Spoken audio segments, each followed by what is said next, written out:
ఉమ్మడి ఖమ్మం జిల్లాలో తెలంగాణ రాష్ట్ర ముఖ్యమంత్రి రేవంత్ రెడ్డి పర్యటిస్తున్నారు. ముందుగా భద్రాద్రి కొత్తగూడెం జిల్లా ములకపల్లి మండలం పూసగూడెం వద్దకు చేరుకుని పైలాన్ను ఆవిష్కరిస్తారు.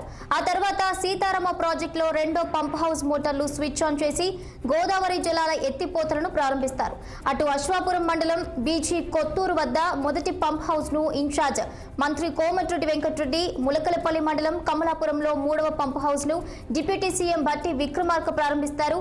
ఇప్పటికే పంప్ హౌస్ ట్రయల్ రన్ ను పరిశీలించిన వ్యవసాయ శాఖ మంత్రి తుమ్మల నాగేశ్వరరావు సక్సెస్ అయినట్లు వెల్లడించారు. ఇక సీతారామ ప్రాజెక్టు ను జాతికి అంకితం చేసిన పిమ్మట రేవంత్ రెడ్డి వైరా బహిరంగ సభకు మధ్యాహ్నం 3 గంటలకు చేరుకుంటారు. అక్కడి వేదికపై 3వ విడత రుణమాఫీలో భాగంగా 2 లక్షల రుణమాఫీ చెక్కులను రైతులకు అందజేస్తారు. ఇక ఈ సభలో సీఎంతో పాటు మంత్రులు భట్టి విక్రమార్క, తుమ్మల, పొంగులెట్టి కోమటిరెడ్డి అదేవిధంగా సభను ఉద్దేశించి ప్రసంగించనున్నారు.